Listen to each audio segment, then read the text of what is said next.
Elena Medel es una escritora y editora española nacida en 1985. Ella cuenta que cuando era niña le gustaba leer y escribir. En su adolescencia reunió un conjunto de poemas bajo el título Mi primer bikini, y con este trabajo ganó el primer premio Andalucía Joven. Desde entonces el reconocimiento a su obra no ha disminuido. Se ha dedicado al cuento, al relato, a la crítica literaria, al ensayo. En el 2020 publicó su primer novela, Las Maravillas, lo que ha provocado una respuesta entusiasta de crítica y de público. Elena Medel es la directora de la editorial La Bella Varsovia, dedicada a la poesía.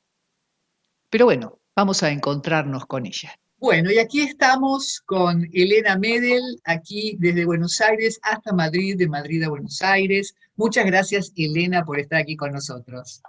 Muchísimas gracias, es un placer. Bueno, la verdad que tu obra es muy amplia, ya hemos hecho una introducción con respecto a eso, pero yo quisiera comenzar haciendo una suerte de ejercicio de imaginación y ver a la pequeña Elena de 11, 12 años leyendo Poeta en Nueva York de García Lorca y encontrando algo, como bien decís en algún reportaje, algo ahí que te interesaba. ¿Qué fue ese algo y si ese algo se ha mantenido en tu obra a lo largo de estos más de 20 años? Un poquito más tarde fue, en el cambio de... Pues yo aprendí a leer y a escribir muy pronto.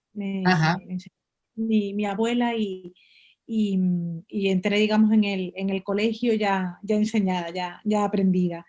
Y empecé ya te digo, a leer y para mí era mi pasión, era lo que más disfrutaba, pero es cierto que durante mi infancia yo no leí poesía, ¿no? En España es muy habitual entre la gente de la generación anterior, a la mía, de mi generación, etcétera, iniciarse en la lectura de poesía con Gloria Fuertes, que es una escritora que tiene una obra súper interesante para adultos y que es sobre todo conocida por su obra infantil. No sé hasta qué punto en Argentina puede ser una autora popular o no. Yo creo que puede tener un espejo interesante en María Elena Walsh, que también es una autora que es una referencia fundamental de la literatura infantil, pero que tiene también una obra interesante para adultos que yo creo que se ha terminado opacando, ¿no? por bueno, pues toda su producción para la infancia.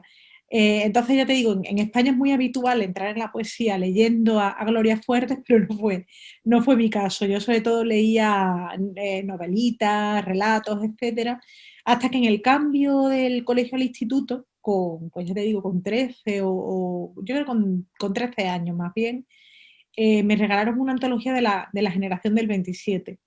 Es una antología más de una colección que se llama Cátedra, que es, bueno, pues la típica colección en la que todo el mundo lee a los clásicos cuando está en el instituto. Son además justamente estos libros negros, que yo tengo unos cuantos en casa, y allí encontré la poesía de Lorca y me pasó justo eso que comentaba, pasó algo. Yo tenía la sensación de no estar enterándome absolutamente de nada, eh, porque eran además esos poemas de poetas de Nueva York que están llenos de imágenes, con un lenguaje hipertrabajado, etcétera. Pero me ocurría como cuando escuchas una canción en un idioma que no conoces, que no entiendes nada, pero te transmite algo, la voz, la música. A mí me pasaba justo eso, y me pasaba también que era ese idioma que yo quería hablar, que era el de la poesía, ¿no? Yo veía que las palabras que yo utilizaba para comunicarme, ¿no? Para hablar con mis amigas, con mi familia, etcétera, Lorca en sus poemas las utilizaba de otra forma. Y esa otra forma era la que me interesaba a mí. Así que ahí entré en la poesía. Esa fue mi manera de asomarme al género. Rápidamente fue reconocido tu trabajo, ahí también adolescente, con Mi primera bikini, tu poemario de la adolescencia. Y la temática, con respecto a qué querías decir, porque impresiona que este trabajo de Lorca, donde él habla de las injusticias y de la deshumanización del hombre en las grandes ciudades, son temas que impresiona también has tomado a lo largo de tu trabajo en tu poemario. Y como Lorca también recuperando la figura de la mujer, la persona de la mujer, sus sufrimientos, postergaciones, precariedades, una palabra que usas mucho en tus descripciones en cuanto a la situación de la mujer en este momento.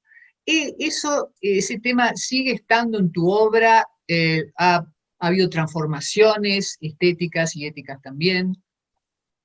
Mira, hay algo que para mí es muy curioso y es que evidentemente cuando yo escribía los poemas de mi primer bikini yo no era consciente de gran cosa, no tenía 13, 14, 15, 16 años, no, yo no me sentaba a escribir diciendo voy a escribir un libro de poemas, quiero escribir un libro con esta temática, etcétera, ¿no? Simplemente, y además era una sensación de escritura que yo nunca he vuelto a vivir, la de aquellos años, que era la de la escritura por el disfrute de escribir, de llegar a casa del instituto, hacer mis tareas para el día siguiente, estudiar un poco y saber que tenía por delante el resto de la tarde para leer y para escribir mis poemas, ¿no? Y para escribir mis poemas además sobre lo que me ocurría, sobre lo que me pasaba como adolescente, sobre las historias que pasaban a mis amigas, a mis amigos que me contaban.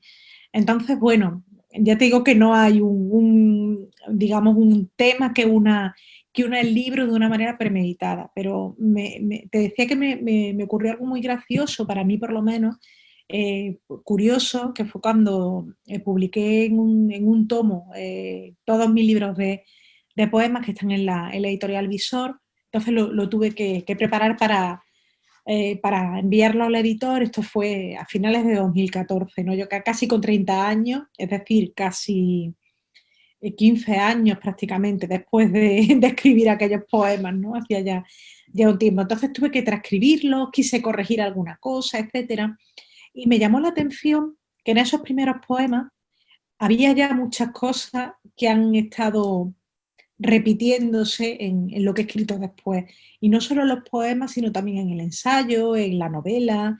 Estaba, por ejemplo, en el caso de la poesía, no en lo formal, pues ya me gustaban los poemas largos, narrativos, el verso que se extiende por la página hasta desbordarse, el gusto por las imágenes, pero también, por ejemplo, la voz de la mujer, que tú lo has dicho, ¿no? Que para mí es uno de los ejes de lo que yo escribo. Nos han enseñado que cuando una novela, por ejemplo, tiene un protagonista masculino o cuando un poema tiene una voz masculina, está hablando sobre cuestiones universales, los grandes temas, el tiempo, el amor, la muerte, etc. Sin embargo, cuando esa protagonista es una mujer o cuando esa voz es femenina, aunque hable sobre los mismos temas, son cosas de mujeres, son cuestiones parciales, no es algo que solo interesa a las mujeres. Entonces yo quería tomar ese prejuicio y darle la vuelta, ¿no? Escribir desde ese día, digamos, desde esa voz que es femenina deliberadamente, políticamente además incluso, bueno, pues sobre temas que atañan por igual a hombres y a mujeres, ¿no? Y pienso, por ejemplo, en el libro más reciente, que es Chatterton, que es un libro sobre la precariedad, justo, ¿no? de poemas, y me parece que son temas que apelan por igual a hombres y a mujeres, ¿no? No hay ahí una distinción de género. Entonces, eso está ya en aquellos poemas, ¿no? de aquella niña que tiene pues, 14, 15, 16 años. Claro, así es, sí. Además, bueno, el tema no solamente del género, la clase social, los niveles de asequibilidad a los bienes de la cultura. Hay algo interesante que dijiste, Lorca usaba las palabras que se usan todos los días de otra forma. Elegiste la poesía, no elegiste el ensayo, la novela primeramente. ¿Por qué elegiste la poesía en ese momento? Y, digamos, tu trabajo nuclear está en ese sentido. Sí, porque de hecho yo he seguido publicando, bueno, ya hace ya 6, 7 años ya que no publico poesía y bueno, los últimos libros han sido 2 ensayos, una novela, ahora estoy terminando otro ensayo, etcétera. pero para mí la poesía es el eje de todo lo que escribo, porque además creo que, o me gusta pensar que hay elementos o pensamientos de la poesía que se pueden trasladar a otros géneros, ¿no? Pienso, por ejemplo, en un aprendizaje que para mí es fundamental al escribir poemas, que es borrar, descartar, en la corrección última del poema, deshacerte de versos y versos, ¿no? Yo creo que en parte en la escritura del poema crece con esa renuncia. Y creo que eso es algo que por lo menos a mí me ha venido muy bien en la novela, ¿no? Aprender que no todo lo que se escribe tiene espacio en el libro definitivo, ¿no? Sino que muchas veces hay poemas que te sirven para llegar a otros poemas y hay capítulos que te sirven para llegar a otros capítulos, etcétera. O esa voluntad que yo creo que tiene la poesía de buscar siempre la palabra exacta, ¿no? Me parece que quienes escribimos poesía y quienes leemos poesía sabemos que una imagen y unas pocas palabras muchas veces tienen más fuerza y más poder que páginas y páginas enteras, ¿no? Entonces, ya te digo, para mí la poesía es el centro de todo lo que escribo. Y justamente además la poesía tiene esa capacidad, ¿no? Tú lo has dicho, ¿no? Y es lo que yo pienso pues, de poetas como Lorca o como una... Hay una poeta que a mí me gusta muchísimo, española, que se llama Ángela Figuera Aymerich, que me gustaría que ojalá fuese súper conocida bueno, para empezar en España, donde creo que no tiene el eco que merece, pero es una autora de la década de los 50. Ella es coetánea de Gabriel Celaya, de Blas de Otero, que quizás sí son más conocidos en Claro, América sí. Latina. De hecho, además, Ángela Figuera publica en México su libro más importante, Belleza Cruel, porque ella es consciente de que la censura no le va a dejar publicarlo en España, ¿no? En el año 58, que es cuando ese libro se edita, es impensable que se publique un libro que es súper crítico con la realidad del país. Ella hace algo que es muy hermoso, que es eh, llevar la poesía social a los espacios íntimos, que son los espacios de las mujeres. Sus poemas sociales transcurren en la cocina, en el salón, en el dormitorio, en el mercado. Y al mismo tiempo son poemas que que utilizan las palabras del día a día. O sea, no hay ninguna palabra que haya que buscar en el diccionario, no hay ningún secreto, por así decirlo, en ese lenguaje, y sin embargo lo eleva, que creo que es algo que yo admiro cada vez más, ¿no? Como esa música de la conversación va definiendo los poemas. Entonces, para mí la poesía tiene eso, ¿no? Tiene esa capacidad de convertir la realidad en otra cosa, ¿no? Tú lo has dicho, es una expresión además que creo que has utilizado al principio. Otra cosa. No Otra cosa. sabemos muy bien qué, no sabemos muy bien qué, y yo creo que ese camino de definir qué es la otra cosa es lo que hace el poema. Claro, bueno, en tiempos de tanta incertidumbre, claramente la poesía tiene un lugar extraordinario. En tiempos duros, un lenguaje duro, también en el tema de la poesía, en el rigor, en las líneas de trabajo que se tienen que tomar. La verdad que es un momento extraordinario donde además el tema de las redes nos da la posibilidad de conocer estas expresiones poéticas. Pero vos también hiciste algo para conocer a otras pares poetas hace ya muchos años, fuiste también muy precoz en eso, con respecto a tu editorial La Bella Varsovia. Allí también, ¿qué pasó? ¿Quiénes te acompañaron? ¿O también te encontraste con algún fenómeno editorial de aquel momento o algún director de editorial que dijiste, esto puede ser también para mí? Bueno, a mí me ha gustado mucho siempre, fíjate, que es algo, yo creo que muy curioso, o por lo menos a mí me lo parece, ¿no? Me cuentan que de pequeña me gustaba mucho las revistas, porque me gustaba mucho, me llamaba mucho atención el objeto, digamos, Ajá. del el papel, pasar las páginas, fijarme en las... Por eso pensaron que para entretenerme siendo muy niña podía ser interesante enseñarme a leer, ¿no? Que era como, bueno, parece que cuando cuando toma una revista y empieza a hojearla, se entretiene. Entonces, bueno, pues siempre me ha llamado mucho la atención los objetos que tienen que ver con el libro, la revista, en el instituto yo estaba pues llevaba la revista del instituto, etcétera, y bueno, pues cuando empecé a escribir y a publicar y a estar en talleres literarios, me impliqué en algunas revistas y bueno, pues en el origen de La Bella Varsovia sí que hay un trabajo pues de grupal, digamos, de pues, a sacar algunos libros, hacer algunas actividades, etcétera, y con el tiempo pues ya el proyecto se fue convirtiendo en una editorial más profesional, ¿no? Y el origen es tan sencillo como ver que había libros que me entusiasmaban y que estaban inéditos, ¿no? Yo iba a recitales de compañeros de talleres o de poetas a los que no conocía, etcétera, y de repente me planteaba que aquellos poemas me gustaban más que muchos poemas que estaban en libros publicados, ¿no?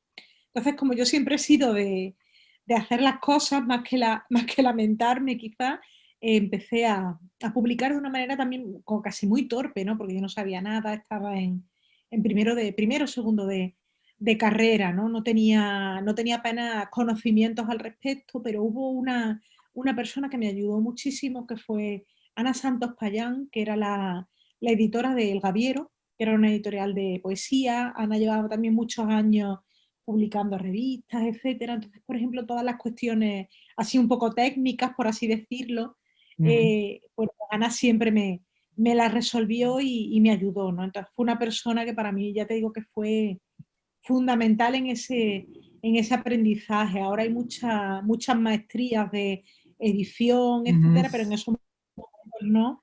Así que yo tuve que ir aprendiendo sobre la marcha y así empezó la editorial y ahora llevamos 17 años.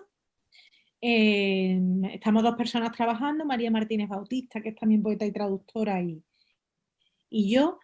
Y, por ejemplo, pues tenemos bueno, publicamos en España a Natalia Litvínova y a Andrés Neumann, ¿no? Así es. Entre otras autoras de América Latina y muchísimas autoras, muchísimos autores de España, también traducciones, etcétera.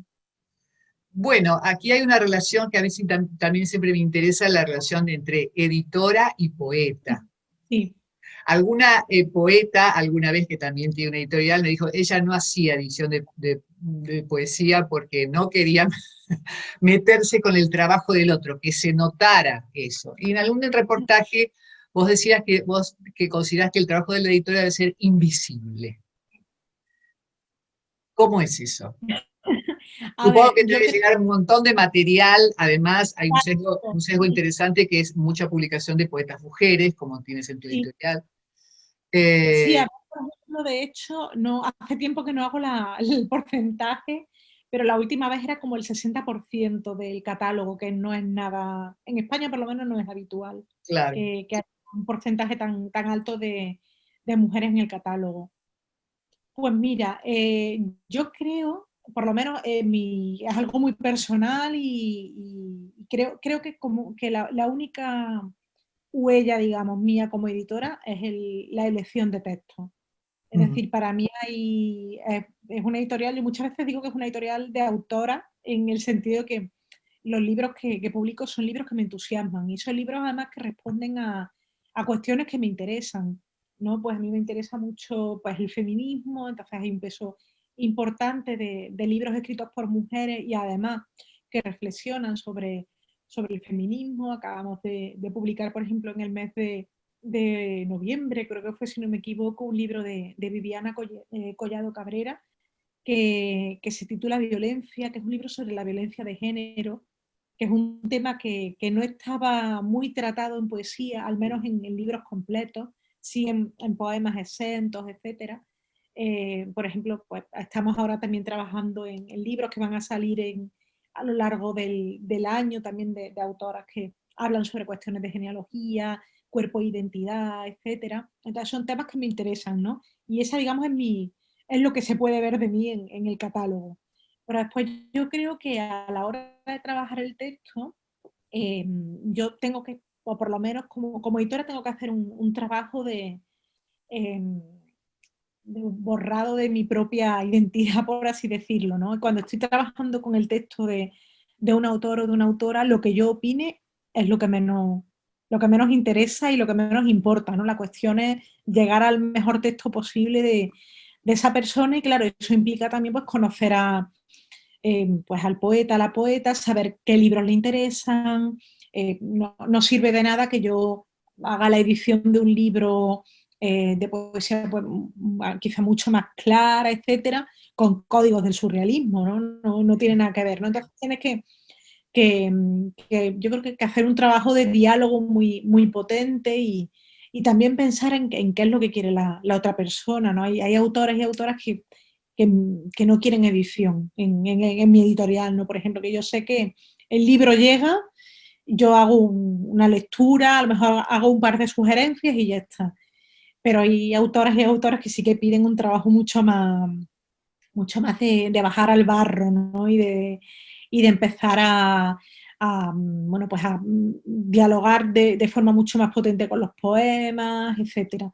Pero ya te digo, yo creo que en ese sentido la labor editorial tiene que ser lo menos visible posible, ¿no? Yo incluso muchas veces cuando a lo mejor me dicen, oye, ven a dar, o sea, queremos hacerte esta entrevista sobre la editorial, etcétera, digo muchas veces, bueno, ¿y no te interesa más hablar con esta persona que acaba de sacar un libro estupendo?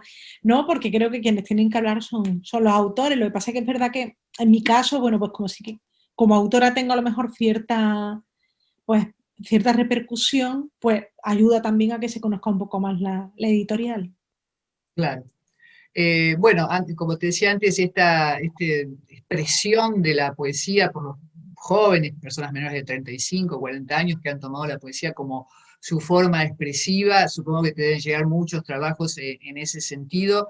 ¿Y qué temas estás percibiendo que está llevando adelante la poesía más de los jóvenes, más contemporánea en este momento?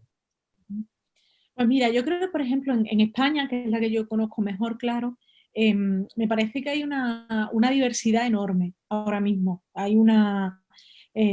Puedes encontrar a lo mejor una poética más clásica, quizá más, no sé si más clásica o sí que dialoga conversa de una manera frontal, ¿no? Con la tradición, como María Martínez Bautista, que la he mencionado ahora hace poco, o de repente te encuentras con una escritura que tiene mucho más que ver con la filosofía y con un pensamiento hablaba antes de identidad y cuerpo, ¿no? Pienso en una autora como Sara Torres, o pienso, por ejemplo, en Irati Iturritza, que es una poeta.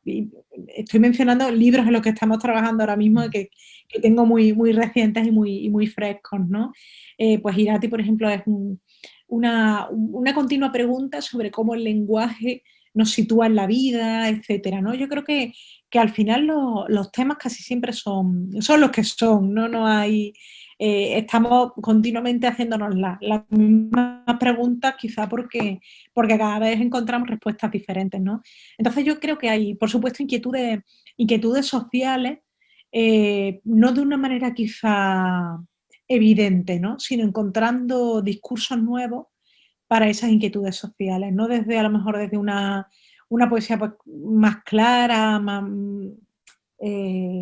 figurativa, etcétera, sino buscando otros espacios.